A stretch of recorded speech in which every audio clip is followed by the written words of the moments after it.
We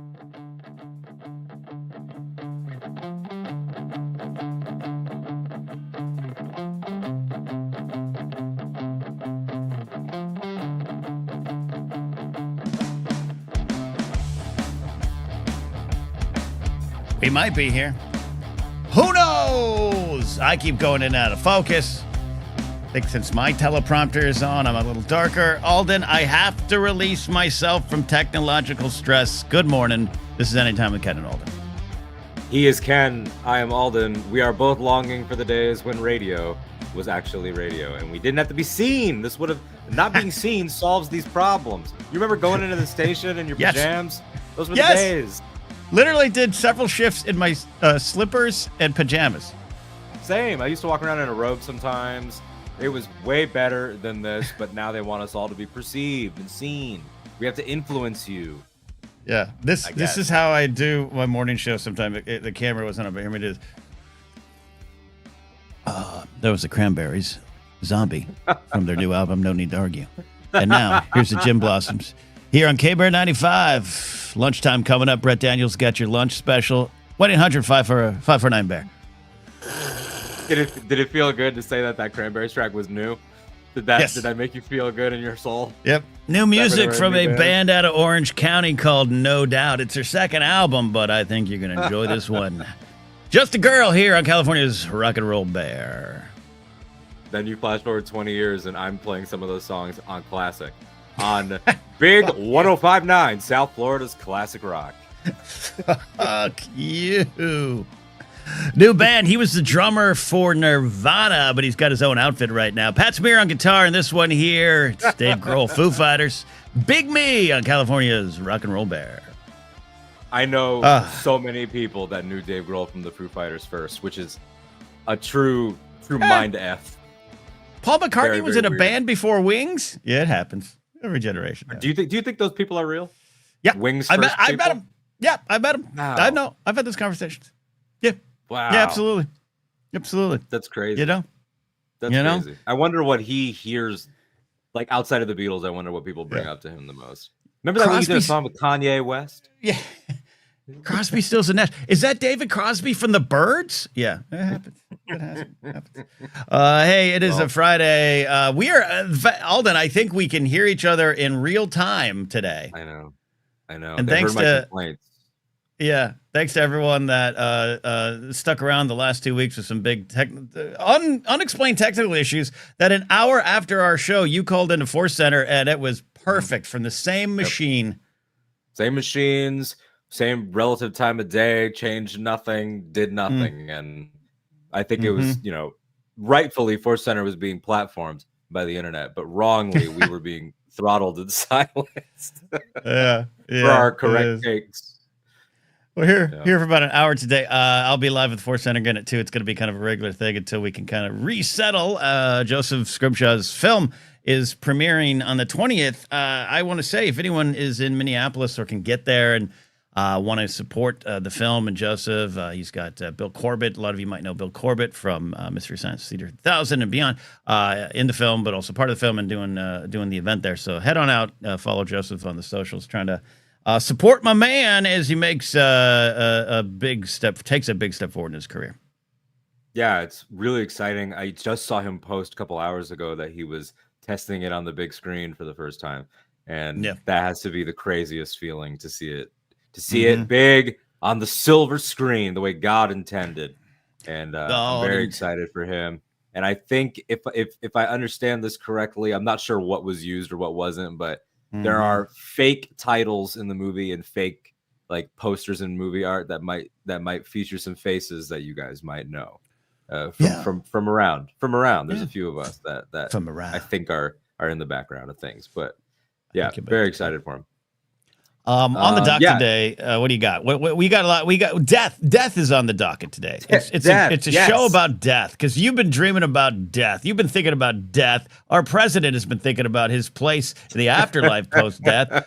We lost a great guitarist, but a complicated person, especially the end game. The fourth quarter of his life was It was what it was, like a lot of old rockers. I watched the John Candy doc, so did you. We both blubbered. It would have been fun if we watched it on the couch together, because we would have just blubbered together.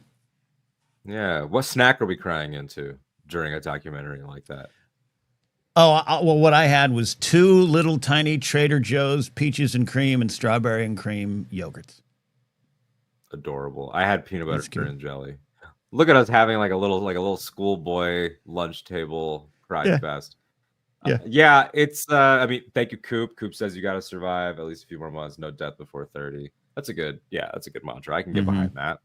I have reasons to live. First of all, I can't die before the Mandalorian and Grogu. I used to say I can't die before Superman, and now I've kicked it ahead to Mando and Grogu. Yeah. So you will at least have me until then. That much I can guarantee. But we've been thinking a lot about death. I've been texting you about it.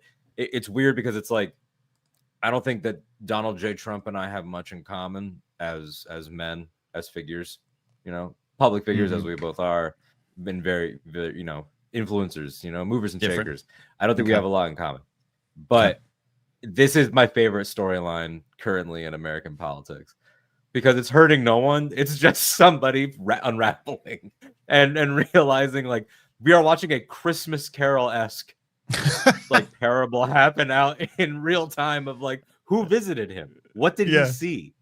When he had the stroke that we think he had, like, yes, like a Muppets Donald Trump, like what actually happened when he had this stroke, allegedly, or did he start researching the blood stuff that people think is happening? Like, and as much as we can know what's going on, has it freaked him out enough where he's like actually having these questions? Like, what is it? Is it like, are Eric and Don Jr. like bullying him back for the first time now behind the scenes? And he's like, is the power dynamic flipped?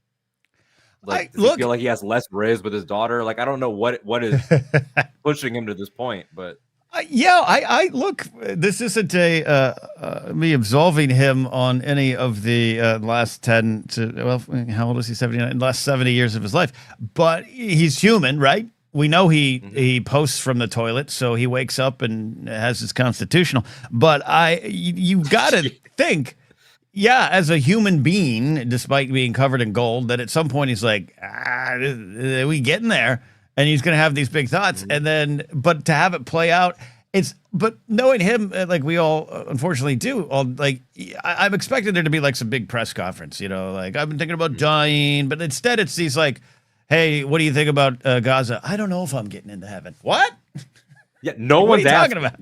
No one's talking. No one's asking, and nobody went to engage with it. It's not like he published a blog. There's no pretense. He literally is just rambling off and thinking about heaven. And it started with wondering if he's going to get in. Then it shifted to doubting that he will. And now he's like trying to joke about it. Like, you're watching a man process that if there is indeed a hell, and I know jury's out for many people, even people of faith don't even agree on the status of hell. But if there is one, he clearly thinks that he's bound for it, or purgatory, or whatever it is whatever concept Donald Trump has of the afterlife. And what's funny, and I want to ask you, like when it first started kind of emerging, my first thought was like, and we got Vance, getting ready to take over and campaign. I'm a good leader and all this, and I was like, oh, are they trying to prep us for something? But now I just think if this is some wild card thought, but I'm like, it's not like the Ebenezer Scrooge. There isn't going to be the Christmas morn, right? He's not going to suddenly. It's nothing around him that he's doing or his administration is doing, I think, is causing this. I just think he looks down at his cankles and is like, oh shit, that ain't good. I'm just imagining like him in like a nightgown. He opens the window and he's like, "You there, boy? I'm woke. I'm abolishing ICE, young man." Like, no, it's not happening. That's not happening. Michael Caden's right next to him. I'm abolishing ICE day. We are abolish ICE. But football. So this is your call here, and I'm not. That sounds like I'm putting the pressure of the show on you, but you picked this topic like Monday, and there's a lot going on, and we say that every week. And I will say that I have reached this point. I have to be honest, even with you as a partner, where I'm like, I am less interested in screaming about politics and at politics and trying to find out what's the best way forward with me and those in my life. Doesn't mean the show's changing or the blathering's changing. I'm just like, that's my exhaustion with it, right? Like, you know what I mean? I'm just like, is there a way forward, or we just all scream until it spins out of control and we die? I don't know. And there's reason to scream, to be clear. But you were like, yeah, I'm kind of fascinated with death this week. Can we talk about it? Why? No, absolutely. And I echo your sentiments on the lack of desire for yelling, because I think, I don't want to speak for you, but I think we're having very Q3, Q4 feelings, right? It makes sense for this point in the year. Like, hold on. If we have a gas tank. Shut the fuck up with your business speak. I'd like to ideate some concepts to align. We have a 4-quadrant friendship. Get out of here. This is this point of the, we're having October, leaves are falling, energy level. All the like it's leaves are brown. It's like we can't. It's not sustainable. I mean, you know this. People might have noticed. I know some friends have noticed. I have not fully pumped the brakes on all social media posting, because we had the passing of Drew Struzan, which was another death on the mind. Then Ace Frehley. So it's like I've retweeted a couple things or reposted on Blue Sky, shared some music. Last Dinner Party, new album out today. Everyone check it out. It's a banger. Yeah, it's top to bottom a great record. Really, really good. But so it's like I'm not gone from social media, but I did make a concerted effort over the past couple of weeks. I've also been busy, but I had to just say I need to stop equating engagement with level of care. I don't have something like to prove about that. I need to stop like conflating the ideas of participation with visible dialogue. I don't like talking to some of these people anyway. Why am I not protecting my peace? There was just different elements to it, and I was surprised at how easy it was. I go to our friend Nikki Kumar, who we love, who has mostly done the same. Has a rule now where he doesn't check socials from his phone. He only checks them from his desk, and so like that changes the whole thing. He's only at his computer, and it feels really good. I still respond to like all of Cooper's like shitpost memes that he sends, but like so you can hit me up. I still talk to Ken Plume via Blue Sky DM, so it's like I'm there, but I'm choosing to lurk. I'm lurking. I get you. I got there about 5-6 years ago and never really left. I had that, we talked about on the show, had that November 2024 kind of explosion on a Blue Sky, which was fun, and it took me back to 1997 stuff where I had greater purpose. But now I'm with you and I support you, and I feel, and you know what's funny? I didn't notice you were gone because I'm just not. I'm on it in a different. I'm a lurker too, unless I get a wild hair or I need to promote it. Because again, I view Reels, YouTube, and TikTok even now as a platform for my business as opposed to social media. But I still enjoy that side of it. So I'm proud to say I didn't notice you were gone, not because I didn't miss you, but because I've already been gone. And because you and I there's a sub realm where we could just like, do what people do and speak to each other directly. It's this crazy thing that like, I can always hit you up. Steve's right. I did like while having lunch, like I had a little lull in the day and somebody somebody stuck in 2017 was like, how could you like this movie? Mark Hamill, that. And so I just gave him a clip of Harrison Ford yelling. And then they tried to further have the argument, and I posted a Mad Men scene, which I know that Producer Steve will greatly have appreciated.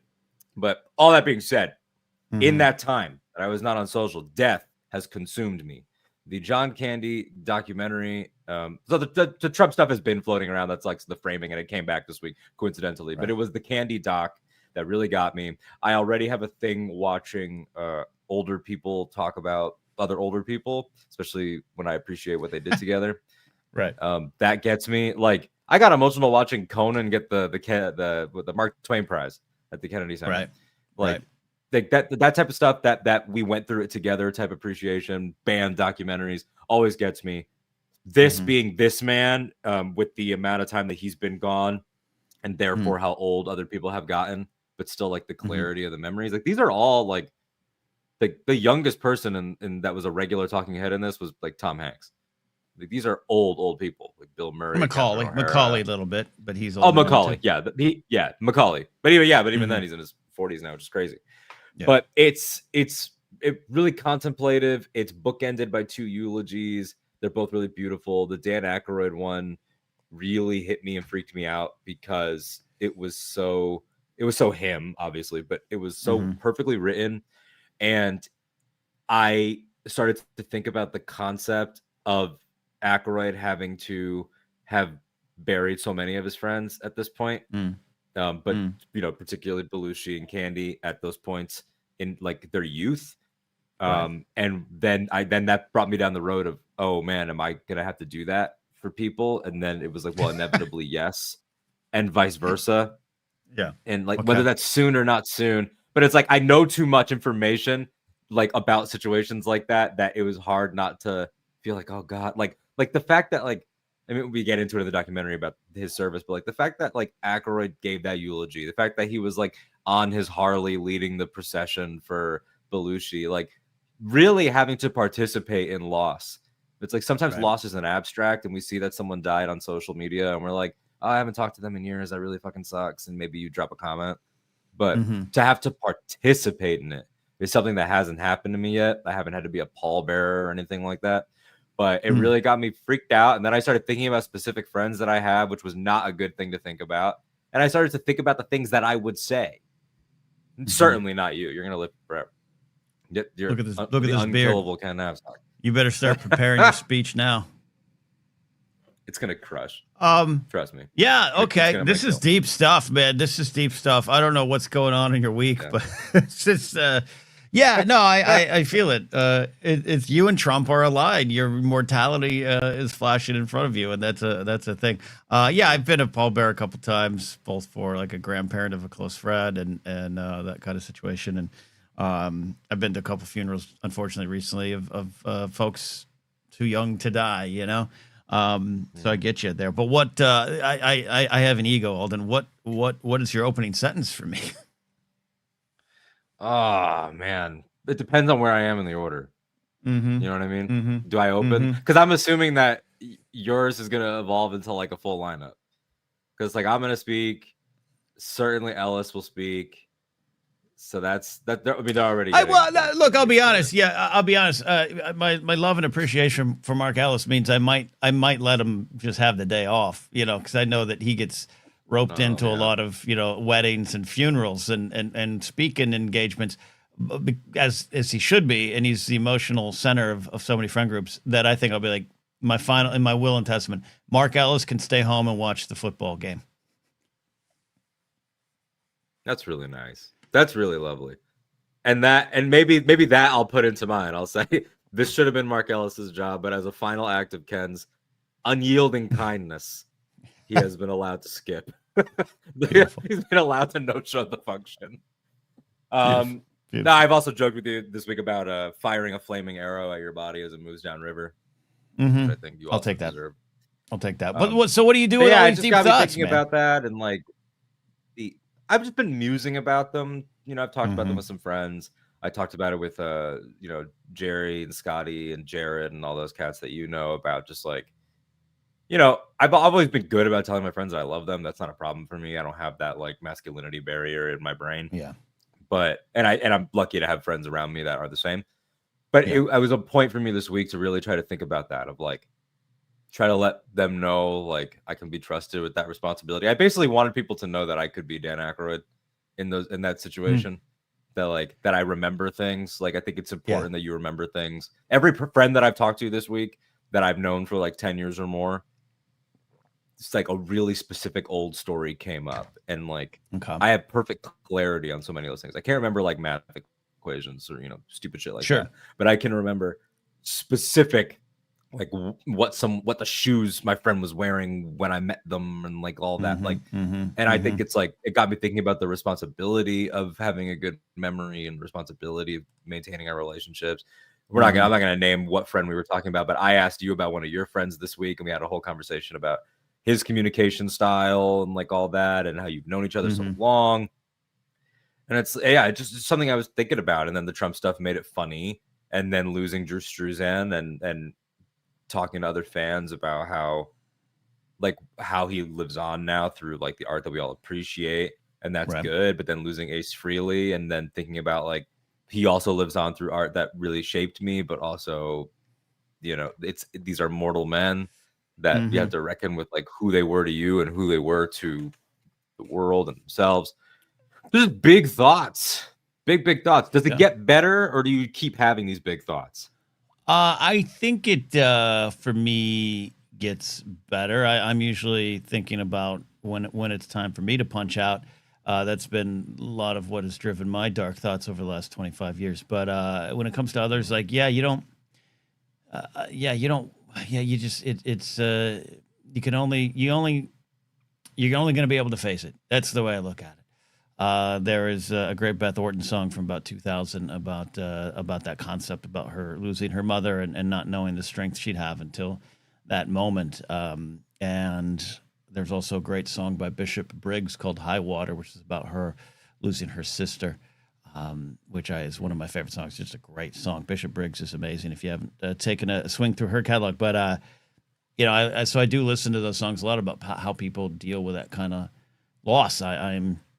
My parents are very healthy for the most part, but, you know, I see some of these, you know, they're 2 years older than Ace Frehley, and also in probably better shape and had a different path to that age. But, you know, you start thinking about that and it's like, you know, and I go to music all the time. I go to U2's song One Step Closer, which is about the death of his father, and his father being one step closer to knowing what's on the other side. So that's the only way I approach it. So I get pretty stoic and somber about it. I don't have what you're experiencing. I may have had it in the past. I also, my final, I sounds like a joke. I'm quoting a lot of songs, but Tormund Giantsbane's "The Dead Can't Hear Us" drives a lot of my philosophy about death. Not that you can't speak to them. I still speak to my dogs that have passed recently. Baxter and Ratsy still get words from me, but I just have that. That's to me a very Jedi like. You got to let go. So all that to say, if I you know, have the opportunity to speak at your funeral, it'll be hilarious. It'll be hilarious. I fully trust you. I fully trust you in that. Do you think about the service? Do you think about yours? What you want? Are you? Oh, mine? I think a lot of people think about mine. No, a lot of people on Twitter. No, I don't have any thoughts of mine. Burn me and bury me in a coffee mug. You know, I don't need. Get on with your day. You know what I mean? Get on with your day. Have it be fun. Whatever it is, be fun. Truly celebrate. You've never written anything down, though. No, I have. You know, over the last couple of years of my relationship, there was a point where I had to kind of finally sit down and say, all right, here's what happens. You know, and mine was very vague. Hers was a little more specific, including music choices and everything. Mine was like, I don't know. All you go out to Denny's afterwards. I don't care. I ain't here. I'm gonna have to make sure that the soundtracking of yours is very appropriate. I'm gonna have that veto power. People are gonna say, "Oh, he would want this played," and I'd be like, "Nope. Ken did not like fantasy. He specifically liked these franchises. You can't just play any track." I'm gonna make sure that you go to Victory Celebration or something.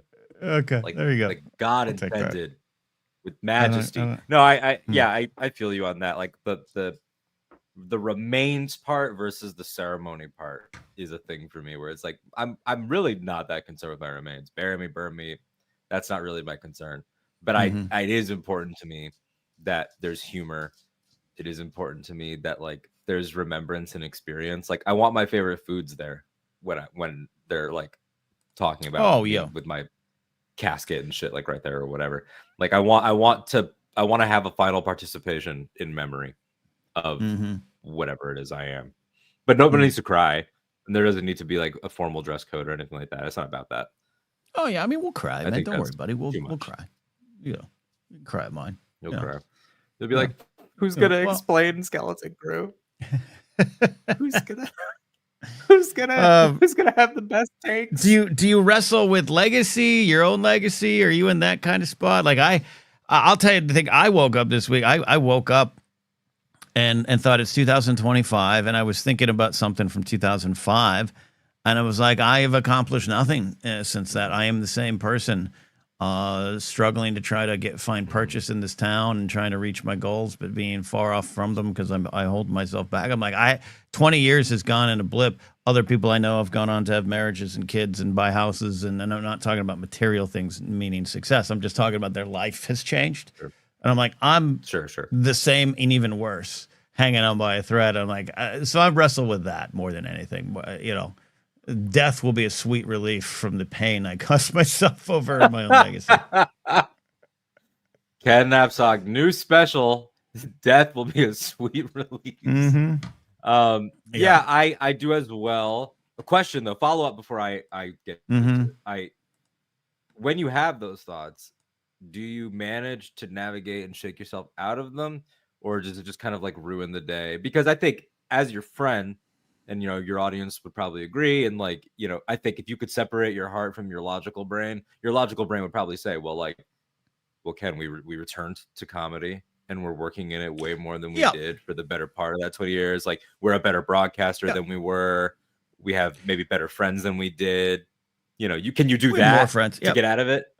Yeah, well, it also, I think that's important. It's good because you're picking up what I'm putting down. I'm not running down a list of my resume, but it's that idea of like, did I do anything with my life here? And I do have evidence that I have, and I have people that love and respect me. I have listeners that I've connected with, you included, as we work together now. But I have folks that have written me and said, I went to therapy because of you. I sought out help because of you. I take pride in that, not from an ego standpoint, but from I can tell myself to calm down on the other things, but it's like, the struggle is real, and I'm one of many that goes through the struggle. But I question, why am I still on this hamster wheel when other people have either gotten off and gotten into another wheel or anything like that? So that's the thing. But I am able to pull myself out, and I think that's key for anyone out there who's going through this kind of stuff to put your feet on the ground, to take that breath, and to kind of take stock of what is there. It's so easy to look at what isn't there. I think Sheryl Crow sang about that. It's about loving what you got, not what you don't. Yeah. Soak up the sun. Hi, Franny. No, you're right, and but in terms of how you framed it, I completely understand what you mean. I think about that because it's like you could take stock of the good and you can appreciate it, but there is always that voice too that's like, your own goals, your own dreams, and it's like, oops, sorry, I am extremely great. You're all good. I have to pick her up, or she'll start barking. This has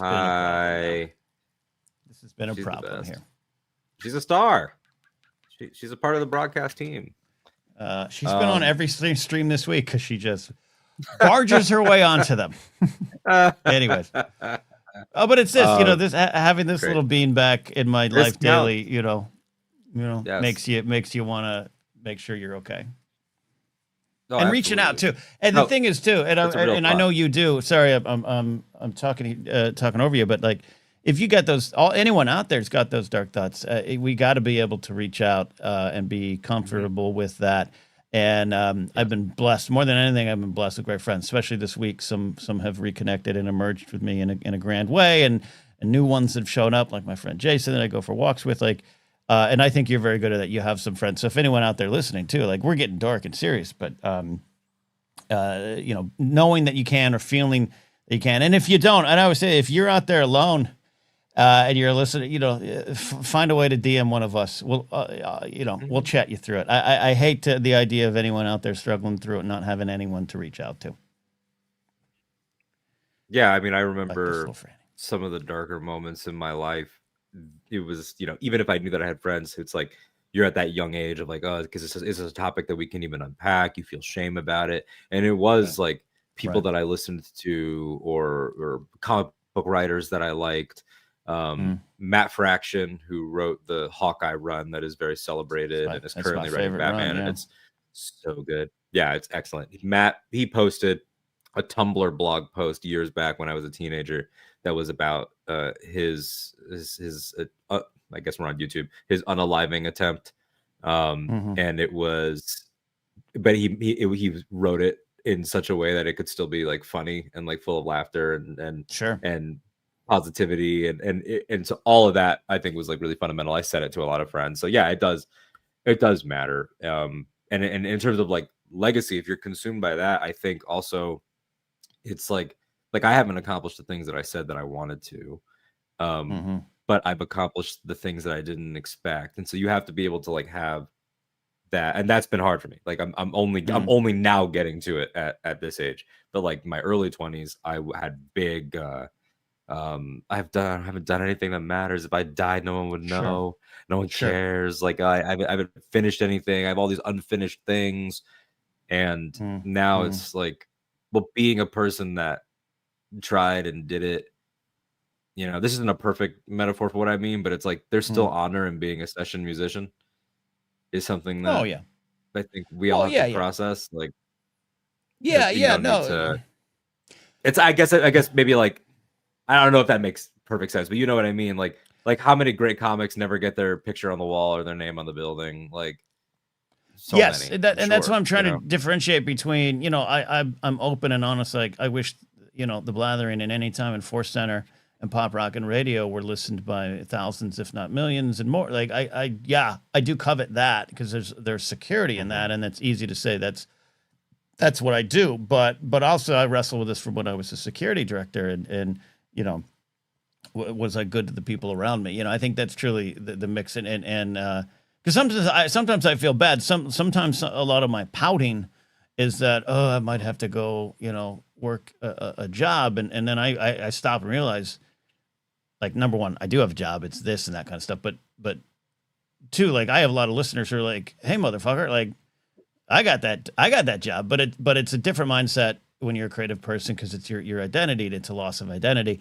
And what I mean, like 20 years ago, I was, you know, in comedy. I'm going to try to do this. I got these big dreams and aspirations. I just need to get that chance. And 20 years later, I'm still there. And it isn't because a bunch of broken promises or things didn't happen. You know, some things along the way. You know, I actually quit my job for 28 days because I was going to go on a 6-month comedy tour with the boys, and that didn't happen. I came crawling back in time. We had that pilot, the Grassman at Straws pilot that Harloff put together. We had an opportunity to find some place at the time. We had some good people behind it. 2007 writer strike take. So there's those kind of things. I'm not talking about those kind of things. I'm talking about how come I'm holding myself back the same way today, the same way I was 20 years ago. That's where I wrestle with the legacy, is I could never get over that. And I don't want that to be the legacy. Like, he was good. He just hated himself for too long. Do you want, this is not necessarily my read on what you're saying. I'm just wondering, like, do you think that there's a pitfall of, and I know I have this, of trying as a reaction to those times, like trying to curate, like you're thinking about the legacy so much that you're trying to curate it, and that causes like analysis paralysis of like decisions, or like you're looking at like paths and you're like, oh, but if I do that, is that going to cause me, like, it's kind of like, it's kind of like being in a relationship with yourself. Like, if I make this choice, will I get hurt again? You know? Yeah. No, there's a lot of that, and a lot of like, I don't want to start one more thing. You know, I don't want to start that new channel. I have people coming to me all the time. People I know, hey, you and I should do a show. I can't do it anymore, man. I can't do it anymore. Yeah. Because I can't put a lot of effort into something that gets 12 views. I can't, you know, and so there's a little bit of that, right, Franny? But I could raise you again, Update on the heaven thing here. Jerry says, don't ask his ex if he's going. Unfortunately, it does not look good. She's our next guest. The Jerry side of things. She's our next guest. Yeah, we got a calling in from granola country. No, she's an interesting character. She's an interesting character. But that I will also not get into on air because I'm a good friend. You're also coming. You know, I think it's easy for me to as an older person, you know, joke at, oh, you're turning 30, but that's a big age. I don't think anyone should run away from that. I don't think anyone should condescend when you hit these markers along the way. They're big, and they're big to you, and with everything going on in the world, that's why we bring the Trump. I think he's going through the same thought. He's coming up on 80, and it's not like he's a human being, as much as we don't want to believe that. So I think you're going through that real end of the decade, man. Every one of those decades, mine's 4 months away, 5 months away. 6 months. God bless. When do I turn 50? April. The end of the decades. It's a tough run. It's the back of the baseball card where you're like, oh, that's what I did the entire time. Yeah, I'm not loving the 20s report card so far, but that's also where I have to start like walking myself through it, like what I did, who I knew, the type of person that I was, the integrity that I tried to maintain. It really requires you to like practice self-love and gas yourself up in a lot of ways to get through it. And to look at the new world opening up in front of you. Someone commented on one of my videos this past week, Jay Sneed, if you're out there listening, a great thing of like, hey, Ken, congratulations, you got a life of chapters. A lot of people don't get chapters. I thought it was really a poignant comment. I love the comments we get here and the comments I get on my other stuff that are so poignant and so from your own journey. I'm not the expert here, but yeah, you are experiencing a loss of 10 years of youth. But as your friend, I hope you are able to look forward at the wonderful next 10 years you've got to do. You won't even imagine what you can accomplish. Or you're like Coop and you turned 30 today and got cupcakes. That could be you. That could be you. Cupcakes. What the hell? It's your birthday?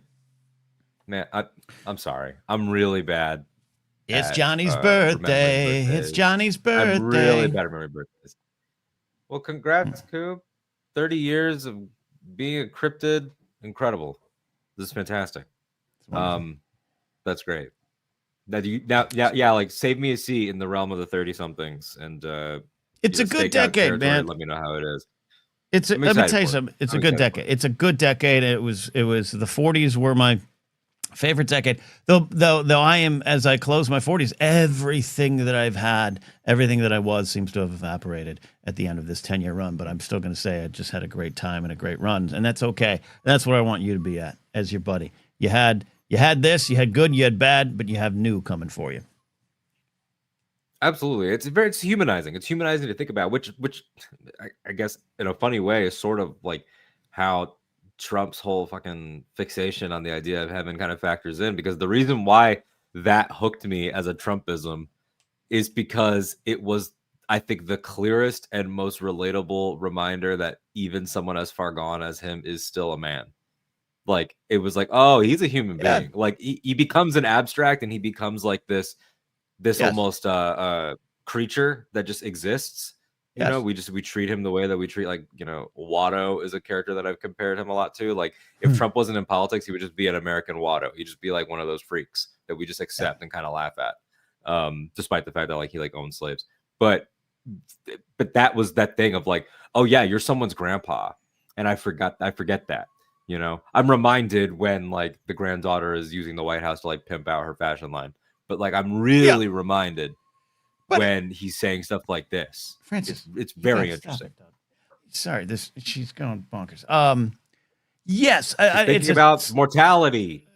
She unfortunately misses Mama, and she's now kind of whining and crying every day. So I got that to deal with all the yeah. The we are all human thing, I think, is actually pretty valuable, and this is kind of where I'm at as I go forward. I'm not here to save Trump. I'm not absolutely not here. But like this came up with, we have a neighbor, and I've mentioned it before. Like he puts this giant, just absolutely obnoxiously sized American flag up whenever things happen in the world that he wants to show he's a patriot. But he's probably my age. He's very good shape. Comes out in the yard and works out in the front yard for all of us to watch. And he's an asshole. And he yells at neighbors, and he starts fights, and he tries to throw. I mean, everyone on this block hates him. But we were talking about it the other day with I ran into one of my neighbors at a sports bar with my friend Jason. We were just like, we had to stop and realize, like, his father and brother died within the last year and a half, and they were in the house with them, and it was and he's clearly in pain. He's clearly a human. So can you connect with him on that level? Could you change him based on that? And I think it's important to have those as I go forward. I'm not going to speak for you, but as I race forward in this world where every day looking at the news is a strain on your soul. How can I change or affect or connect? Not even change, but how can I connect with the people around me? And it starts with we're all human. Yeah, and I think hand in hand with that is the very simple idea of like, you just don't know if somebody had a situation like that, if they're in recent proximity to loss or disappointment or pain or anything like that. I was on the phone with a friend a few days ago, and she said something, and then she like quickly clarified in a way that she didn't need to. And I said, "Oh no, I understood what you meant." And she said, "Yeah, I just, you never know what kind of day someone's having, so I just wanted to." And that was such a like a little like, huh, like that's such a novel idea that I should know, but I've never heard anybody explicitly with intentionality put it into practice that way. And I was like, wow, that's like a really easy thing to adopt, and I feel stupid for having not adopted it. Like, that's good. That's good conversationalism. It's the water speech from what's his fuck, David blah blah blah Wallace or whatever, that got popular on the old internet. David Foster Wallace. But it's a good speech. It's a good thing. It's a good thing. We're all gonna fail, and we're gonna give into our darkest fears. I this week has been a constant reminder of my inability to overcome those things. But your friend is right. That's very inherently political to me. It's very inherently progressive to lead with empathy and compassion. We speak about that. We talk about that. We want policy about that. Yeah. But then you go to the store and the old lady in front of you whips out a checkbook and you're like, what the fuck are you doing? She knows no other way. No one's told her. No one's given her the patience or the time to explain more or to get over her fears of using a card or like we all have that in us to be bad. Yeah, no, we absolutely do. We have to revisit Superman at least once a month and replenish your reserves of kindness. I just watched it again. I just watched it again this week, man. I think that's going to be the legacy of that film. So infinitely watchable. Yeah. So watchable. It will, and I agree. Like it almost has a Barbie quality to it. Not that they're the same themes, but in a very like this is like a warm hug of the ideas.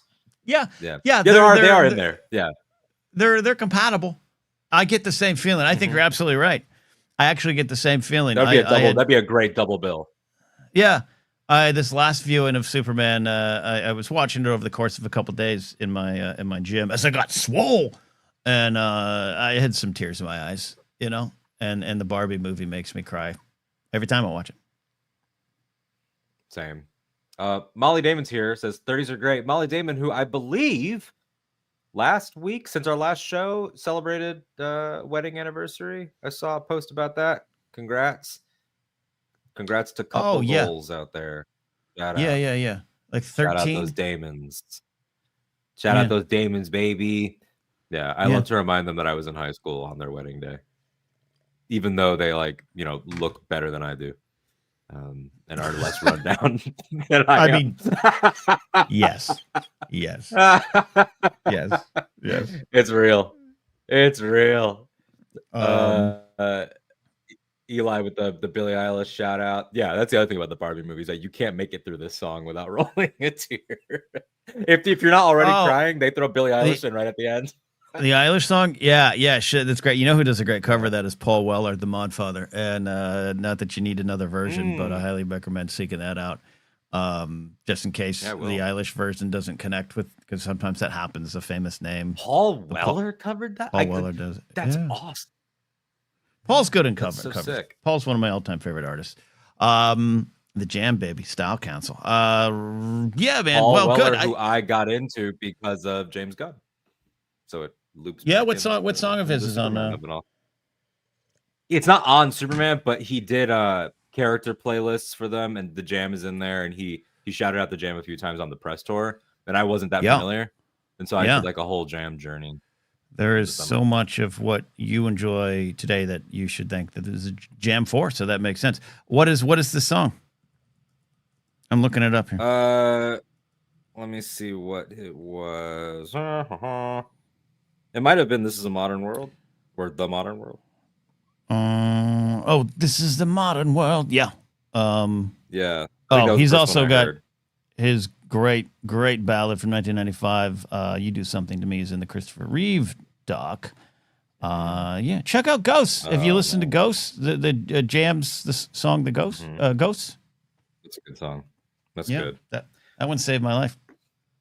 Literally was on a playlist that I made to keep myself from YouTube word not allowing.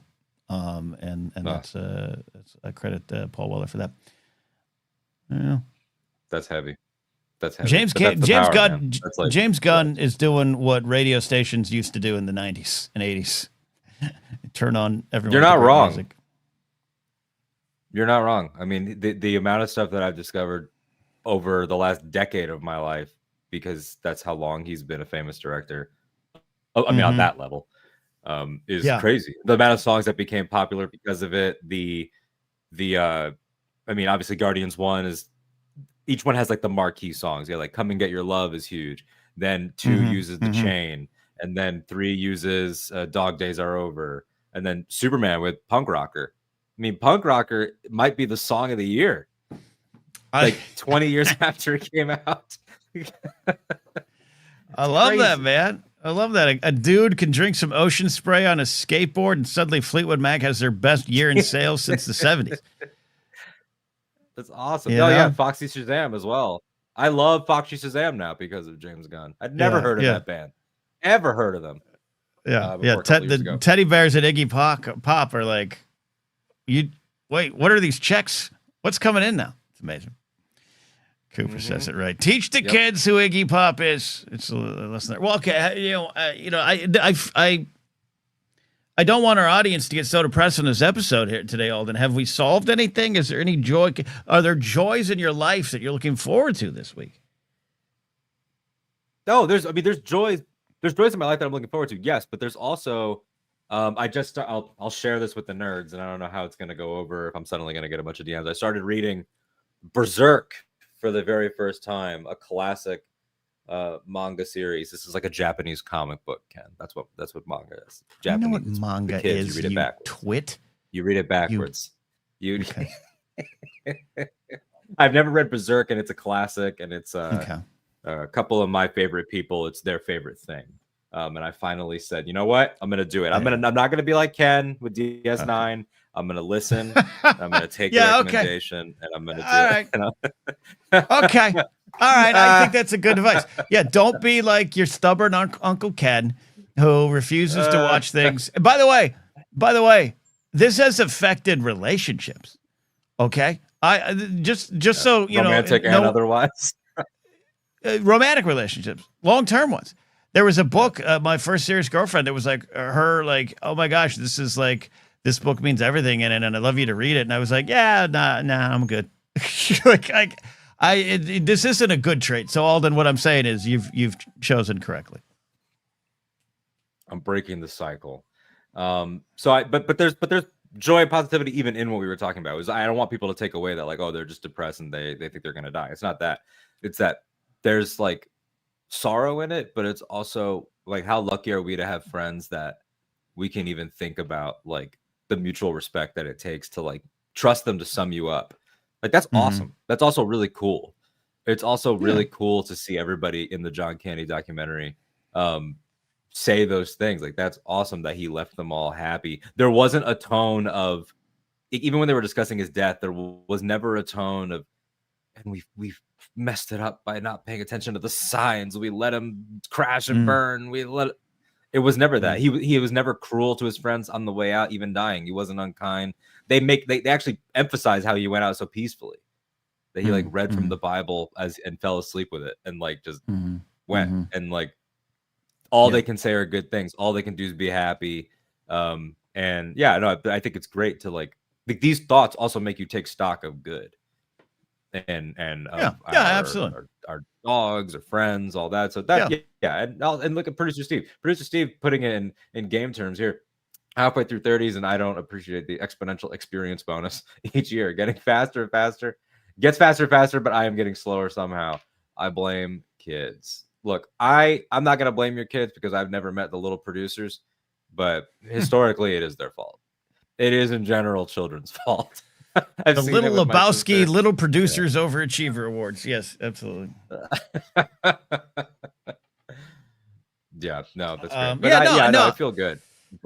I think if you're able to, again, it's not always going to be the case, but when you hit that bottom or you have those dark moments, that's a chance for the light to come in. I really do believe that. And it's something even going on with me in this year too. This has been the worst year of my existence in LA. Going back to 1998, even when all the struggles were happening, I still had a lot more hope than I do now. But I've been able to find some and be able to get some help and being open to the help, not to get manifesty, but it is, knowing you're worthy of the help and being open to the next thing and not clinging to what you want, but being open to what might come your way. All that stuff really kind of works. No, I agree. And I think I cynically wrote a lot of that off throughout my 20s, but I'm trying to just do it up. I said this to Jared. We were playing Fortnite the other night. He got a laugh out of it because I don't give much credit to the Zack Snyder DC films for various reasons. But there is one line that I've been thinking about lately, and it's when Ben Affleck's, our boy, the original celebrity of this very show, when Ben Affleck's Batman tells Alfred that for the first time in like his 20-year career, he says, "I'm acting on faith," and that he's throwing out the book, he's throwing out the procedures and everything, and he's finally just gonna do something because he believes it, and that's enough. And I'm trying to arrive at that place. I'm trying to be a little bit more forgiving. I'm trying to practice some of maybe Zoran Mamdani also got to me, because it's like somehow he's our greatest fighter, but he's never not smiling. And like I thought that we had to choose, and we don't. And yeah, it's no, he's like Kit Fisto. Zoran Mamdani is Kit Fisto. He loves this. We know what happens when he faces the person. Maybe that's a little different there. That's true. Yeah. But he will ultimately deliver in a way that Kit did not. All right. We're back. Did I leave? Okay. Did I leave? Yeah. For me, you froze, but it could have been the other way. I think it was some internet issues. I had that the other day, and also the fact that my camera keeps going in and out of focus is driving me insane. Right. We did. Yeah, I just saw that. Yeah. We did. Oh, he says we never left. Okay, sorry for that beat of me just staring at Frozen Ken. Then the Zoran performance last night. Yeah, no, it was. I haven't seen a beat down like that in quite a long time.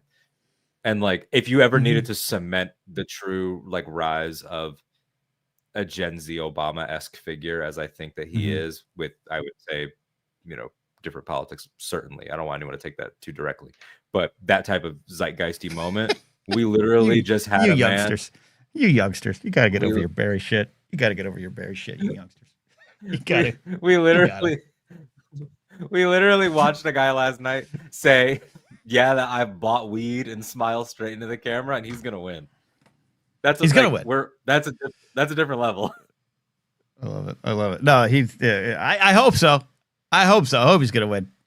I think it'll be a historic moment, like Obama 08. But I don't trust the system right now. I will admit. Obama 08's a good campaign. I'm not talking smack about the zeitgeist of Obama. I'm not. I'm just saying I did. You all have valid reasons, but y'all trip up on it too much. Let it go. Let Barry go. Let him go into the darkness. But let him go to the Marin podcast. We need. Let him go. Can I just say? All right. I'm glad you brought that up. My first thought is that I laughed because, let the record show. For the universe and God and everyone that is an interested party, that Ken Knapsack, who was also the Ken Knapsack of the 2000s, is now defending Barack Obama to me. Yeah. I almost ended what a far cry from where you started. In 08, I almost ended friendships for some of my friends who voted for Barry. Oh. Absolutely almost did. How could you? He is of the devil. How I did enjoy. You know what saved me, Alden? I'll tell you what saved me. I did vote for McCain. Yeah. I did vote for Bush. I did vote for Romney. Yeah. But I was also apolitical. And if I had been political, I think I would have joined the Tea Party. You know what I mean? Like, I'm political now. I'm going to no kings. Well, maybe. I don't know. I feel unsafe this time. I'll just say. But it's the vibes. It's been branded differently for sure. Yeah, the vibe's different. Vibes are different. The text with links to submit info. It's triggering a lot of responses in my brain that I don't like. my public safety wires are sparking over this weekend. But the testament to the change, and then that's me in my it's me in my 20s into early 30s. So you too could change. Yeah, but I wanted to note what you said. I'm glad you brought up Marin with Obama, because it is not death, but Marin ending is a moment. And it's a moment for digital media. It's a moment for broadcasting. It's a moment in comedy. I'm also glad that we specifically brought up Barack Obama, because I gotta say, I'm not trying to shit on it. And I haven't listened to it yet. Is it out yet, or have they just? It's out. I was listening to it about halfway through it. I had it on this morning. Okay, so I haven't listened to it yet, so I'm not commenting on the quality of it. But when I saw that Obama was last guest, I gotta say, underwhelmed. I didn't know who I wanted, but I just Jon Stewart, thought that, Joe Rogan. I think that's no, but Stewart's more interesting. I think for the ending of that, I think that would have been something. Yeah, but they still don't like each other. So yeah, it would have been interesting. It would have been like a wrestling shoot interview, but yeah, I don't know ultimately who would have been the best last person. I think the best last person, just based on the Marin stuff that I've heard over the years, the best last person is no longer with us. It would have been Robin Williams again, because Marin and Robin Williams is such a good episode, and it's so different to hear Robin in that environment. But when he brought Obama back, it's like, I get that that's important for him, and that kind of took the show to the next level, and so it's cyclical, and I totally get it. And everybody, I'm sure people on a producerial standpoint, it's like, we want Obama on the record right now, but I just I was kind of like, okay, man, all right, would have been honestly more exciting. But again, I don't know, it's just it came around to a guest who could never be as natural as some of the people he could have chosen. It's not a tremendous. It's no. There's some truth in that. I like what's being said in the interview, and it is about change and about letting go and going on to the next chapter. So that's a theme that runs through it. But it's also done at Obama's office. It's not in the garage, and so it kind of has it's the final episode, but maybe the week before was the final episode. You know what I mean?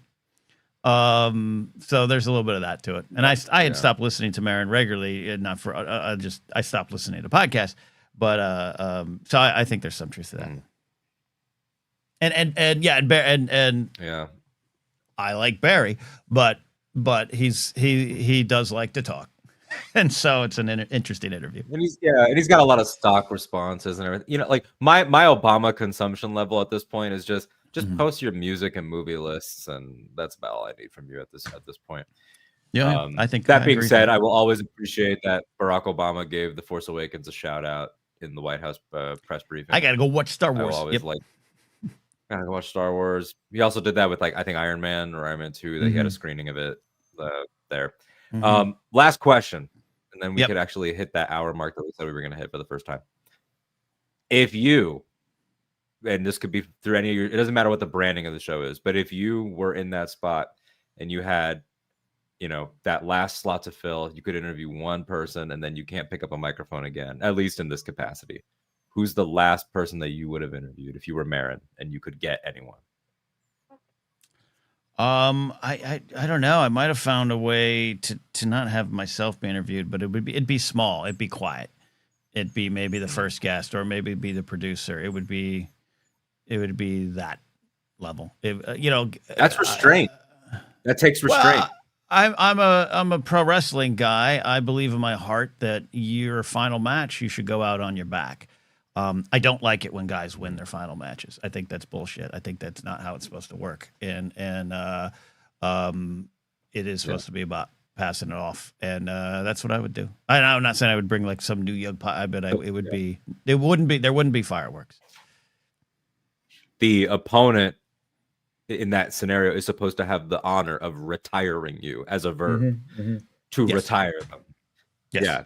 Yeah, and I know that was the whole thing with Sting, where it's like the whole locker room had to turn on Sting and outvote him and make him win. And like, yeah, and that's fine. And that's like, fine. Again, if the locker room speaks, that's fine. Yeah, the locker room speaks, that's fine. Yeah, but traditionally, yeah, I bet. Yeah, that's a really beautiful answer. I think it's very on brand for you. It makes sense. You showed more restraint than I definitely would. Like, if I'm you and you're asking me that, I would have been like, oh, Steve Martin. Like, you aim for that conversation you probably always wanted to have, or but then it's like, do you want that much pressure in a goodbye? That's another thing. Do I want to feel like I have to perform in my own goodbye? Like, that's another thing too. Last one. It's like, there are obvious ones for people like us, like, oh, George Lucas, but it's like, really? I mean, then I have X amount of time to try to get something out of him, and what if he disappoints? And like, I'm just thinking every big transition in which I've known it's a transition. This includes leaving security jobs. And I've had parties and goodbye parties and people showing up to say goodbye and all that kind of stuff. But every final moment was me by myself that I carry with me. The final moments. And you're always going to have that final moment because you get in your car and drive home. But like, I wanted the complete silence of me walking away. That's something that's happened. That happened when I had the opportunity with other things as well in the creative world too, of just slowly walking away quietly. Yeah. Good answer. We're on Family Feud now. Good answer. Good answer. Good answer. Good answer. Good answer. Franny thinks it's a good answer. All right, you. Well, you end Octo anytime. Oh man, one last person. I mean, I don't know. I mean, there's people that I have, like, obviously Grail, people that I look up to, just in general. I don't know. Like, Gerard Way comes to mind. He's kind of essential. There are a couple essential people that I wouldn't want to talk to anymore based on the way things have gone in the world. There are people that I wouldn't want to talk to just to preserve their image. Yeah, I mean, yeah, so somebody like that, maybe like Robert Downey Jr., maybe Spielberg. I don't know. Like, I would want it to be like a thing. There is the one idea came to my head as I'm listening to you speak. I don't even know if he's around after life. The high school art teacher that kind of pulled me under his wing, and I was his teacher's aide, and we listened to music. We'd go get breakfast, and he would talk about how to go forth in this world and creating. I'd interview him and upload all the last 40 years of my life, 35 or whatever it is. I graduated in 94, and be like, did I do it right? Did I listen enough? And we'll talk about that. Oh, what a great concept. Teacher interviews. That's specifically the one. Everyone has that teacher. Everyone has that teacher in their brain. Everyone. Yeah. Everyone. Whoever it was. And that's the best. What we should pay those people. Yeah. What if we tried that? What if we did? What if we did? What if they had benefits? Right. Crazy. All right. Crazy. We're not here to solve that one though. All right. So in the end, we learned Trump definitely going to heaven. Correct. And so are we, I think. Perhaps. And so are we. And so's Freddie. All right, buddy. We'll be back next week. The winter's going to be, we'll talk about the winter with everything going on. In our, what do you, we want to say goodbye to? Okay. But always a pleasure. Thanks for those who are watching, listening, sub to the channel, leave a comment. Those listening to the audio podcast on the Knapsack Network, thank you so much for keeping that feed alive. And thank you, buddy, for sharing and being open and honest with your week. Of course. All right. Thank you, pals. I love you. Go think about something more cheerful than death, everybody. We'll see you next week. All right, bye. Bye.